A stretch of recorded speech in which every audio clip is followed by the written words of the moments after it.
carcaça da mamba negra foi encontrada durante um safari. 4 metros de puro veneno capazes de destruir 20 pessoas adultas em uma única dose.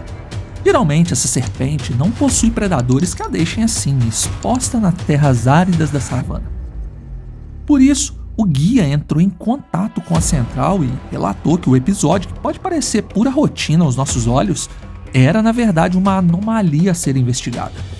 O crânio estava completamente esmagado, não mordido ou arranhado, mas esmagado, como se alguém tivesse usado um martelo ou outro instrumento pesado.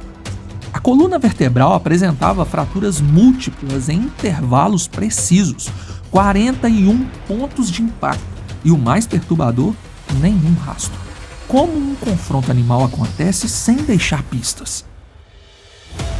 Os veterinários e biólogos da reserva recolheram a serpente, mediram a pressão necessária para causar esse tipo de destruição e chegaram à conclusão de que a cobra não demorou nem 30 segundos para ser executada. E aqui está o detalhe que fez os pesquisadores recuarem 3 passos. A velocidade do golpe medida nos resíduos de impacto foi de 15 milissegundos, 7 vezes mais rápido que o próprio bote da serpente. O responsável não é um mamífero, não é um réptil, mas sim um animal que transformou suas próprias pernas em guilhotinas. Bem-vindos ao Ordinário, o único lugar onde dissecamos os arquivos de assassinato em massa que a natureza executa diariamente e mostramos como a evolução constrói máquinas perfeitas de extermínio. Hoje, vamos investigar a criatura que sofreu uma reengenharia radical, se especializando em esmagar os crânios dos répteis mais venenosos do planeta. Deixe seu like, se inscreva no canal e vamos ao vídeo. A África concentra 60% das espécies de serpente mais perigosas conhecidas pela ciência. Não é coincidência, é engenharia ambiental perfeita.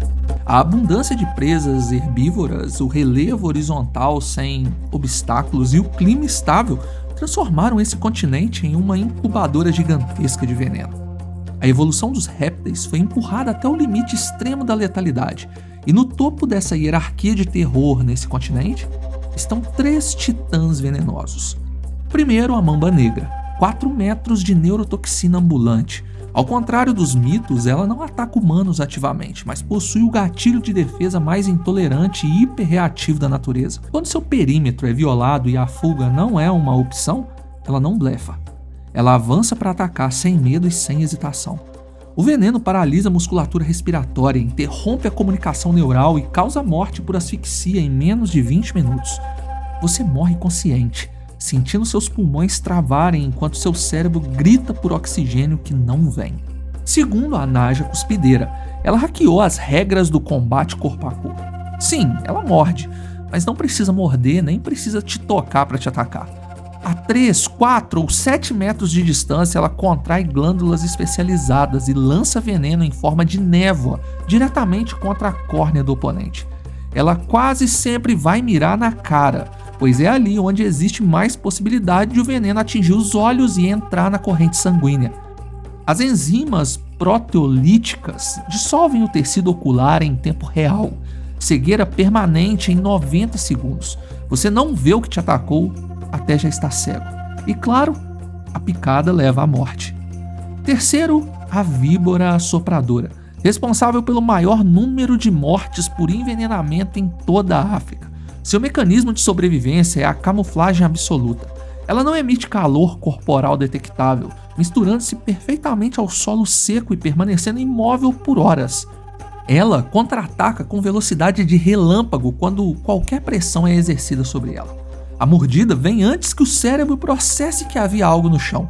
A sua peçonha destrói as células num processo chamado de efeito citotóxico, o que gera dores fortes e inchaço considerável. Se não houver a aplicação imediata do soro antiofídico, o tecido pode necrosar, colocando a vítima em risco de falência múltipla de órgãos, seguida de morte. Então surge a pergunta central da investigação pericial. Por que as aves de rapina supremas, águias e falcões com garras projetadas para dilacerar, não limpam essa zona de extermínio? A resposta está na física do ambiente. O céu não oferece vantagem tática na savana. A grama cresce alta demais e bloqueia a visão aérea. Mesmo quando uma águia executa um mergulho de interceptação, o corpo da serpente tem uma superfície estreita demais e capacidade térmica de dissipação extremamente rápida. Isso permite que ela se enfie em tocas de roedores e desapareça em frações de segundos. A águia perde o alvo antes de completar o ataque. Algumas aves caçam serpentes, mas não são todas que aperfeiçoam essa técnica. Essa pressão de sobrevivência ativou um dos fenômenos biológicos mais raros documentados pela ciência, uma reengenharia evolutiva extrema. Da impotência do céu nasceu o pesadelo terrestre das serpentes. Uma criatura da linhagem das águias abandonou o voo, desceu ao solo e reconfigurou seus próprios ossos e músculos para criar uma plataforma de destruição especializada em esmagar crânios venenosos. Nome científico? Sagittarius serpentarius. Nome que você nunca esquecerá? Secretário. A metade superior do corpo mantém a estrutura de águia. Eu sei que ela parece pequena, mas só parece. A sua envergadura pode chegar a 2 metros. Seus olhos possuem processamento de imagem em alta velocidade com o campo de visão de 270 graus. Mas, abaixo disso, pernas longas e escamosas de avestruz. Não se deixe enganar pela aparência elegante. Esse é o único carnívoro terrestre pertencente à família dos acipitrídeos. Há 15 milhões de anos, quando a savana se expandiu e o número de serpentes explodiu exponencialmente, um ramo das águias tomou uma decisão evolutiva irreversível: permanecer definitivamente no solo para caçar. Ao longo de milhões de gerações, seus corpos se adaptaram para a terra firme. Elas voam, sim, mas sua habilidade no solo ainda é mais admirável. E com um cérebro capaz de processar movimentos em velocidade superior à capacidade humana de piscar os olhos, ela caminha 30 km por dia varrendo faixas de capim alto, travando alvos em movimento e executando sentenças de abates com precisão. Mas aqui está a pergunta que ninguém consegue responder sem análise forense. Como ela entra no alcance de ataque da serpente mais venenosa do mundo sem receber uma única gota de veneno? O relatório de perícia biológica revela um sistema de armas que desafia a biomecânica. O centro dessa investigação está nas pernas da executora.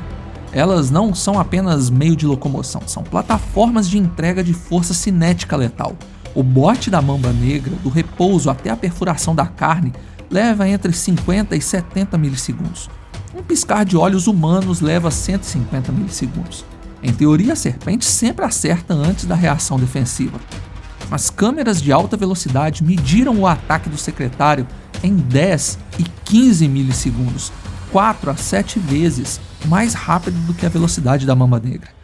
Ele desfere um chute vertical concentrando 50 joules de pressão em um único ponto da planta do pé, o equivalente a golpear com um martelo de ferro sobre um tomate, quebrando instantaneamente a coluna da serpente e esmagando o crânio contra o solo. Surge o paradoxo. Por que uma força de impacto tão absurda não estilhaça a própria perna da ave? A articulação do joelho funciona como um amortecedor hidráulico perfeito. Os tendões possuem um reflexo elástico de recuo, retraindo-se e saltando de volta no instante do contato, dissipando a força do contragolpe. A camada de escamas da canela é 3 vezes mais espessa que o padrão, funcionando como uma armadura de Kevlar natural, bloqueando qualquer presa que resvale durante a execução.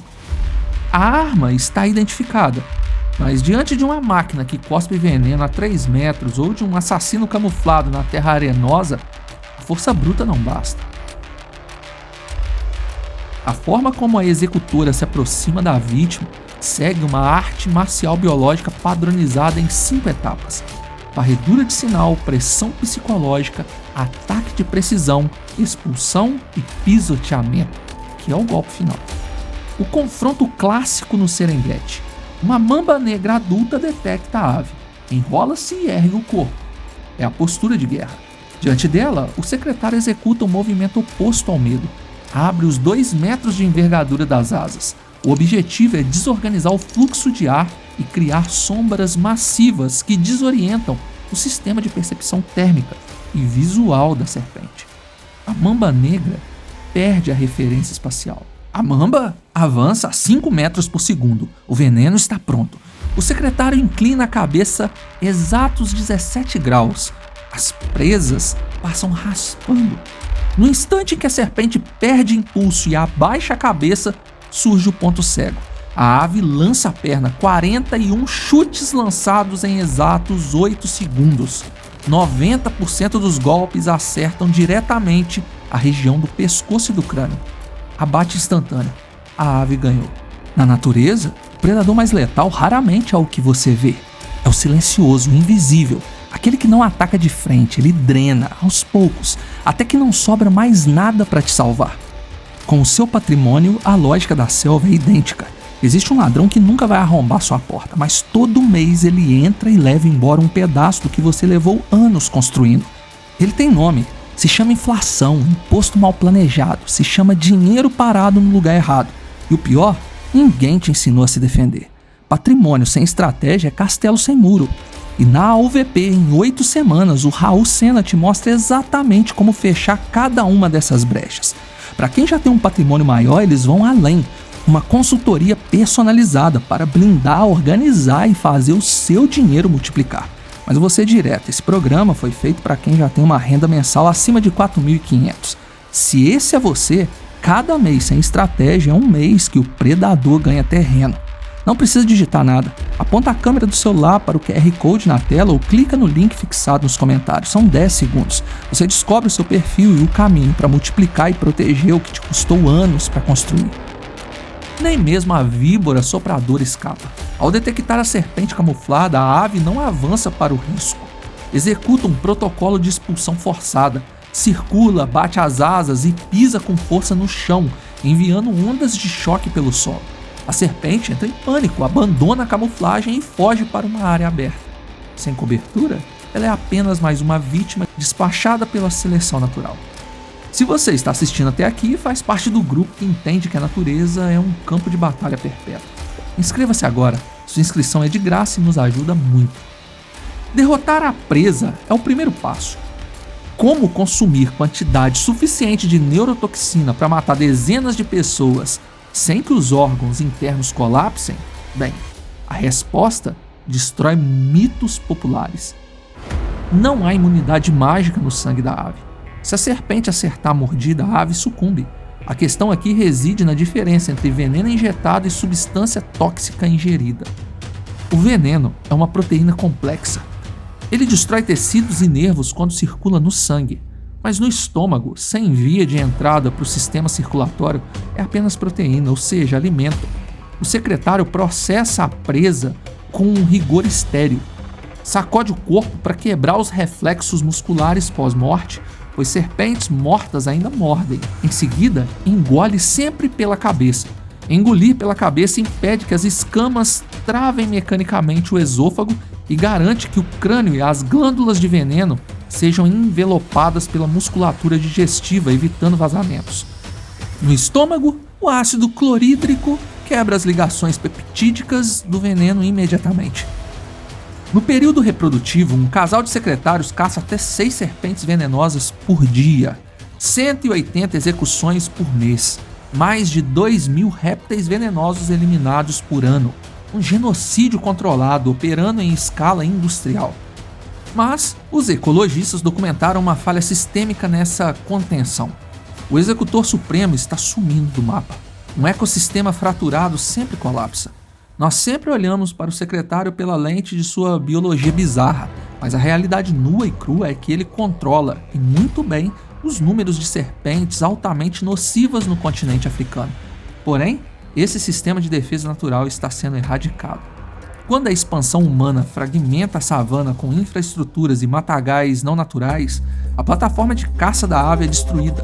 Colocar um predador especializado em corrida e impacto dentro de terreno acidentado e confinado é neutralizar sua arma primária. Sem a velocidade do campo aberto, o predador recua, e quando o guarda tomba, os prisioneiros do corredor da morte assumem o controle da penitenciária. As serpentes podem se esconder, as aves não. Nesse jogo perigoso contra os humanos, a cobra tem mais chance do que o secretário. Relatórios de perícia ecológica de Laikipia documentam a tragédia. Nas áreas onde o secretário desapareceu, a população de víboras explodiu quase 70% em uma década. Sem o executor, as serpentes transbordam do seu nicho. O efeito dominó é imediato. No Zimbábue e em Botsuana, os casos de répteis letais invadindo áreas humanas dispararam. Mambas negras encontradas sob camas, víboras sopradoras ocultas em rotas escolares. Mortes por ataques de cobras deixam de ser fatalidade selvagem para se tornarem estatísticas urbanas de colapso ambiental. A África possuía uma barreira de contenção viva que a Índia e a Austrália nunca tiveram. Não existe um substituto para essa criatura. A savana é a única jurisdição onde o executor opera, mas infelizmente ele tem desaparecido de sua casa. Quando a peça-chave desse tabuleiro é retirada, todo o ecossistema paga a conta com veneno, principalmente nós, seres humanos. Me conte o que achou nos comentários e, por favor, deixe seu like e se inscreva no canal. Obrigado por assistir. Fui.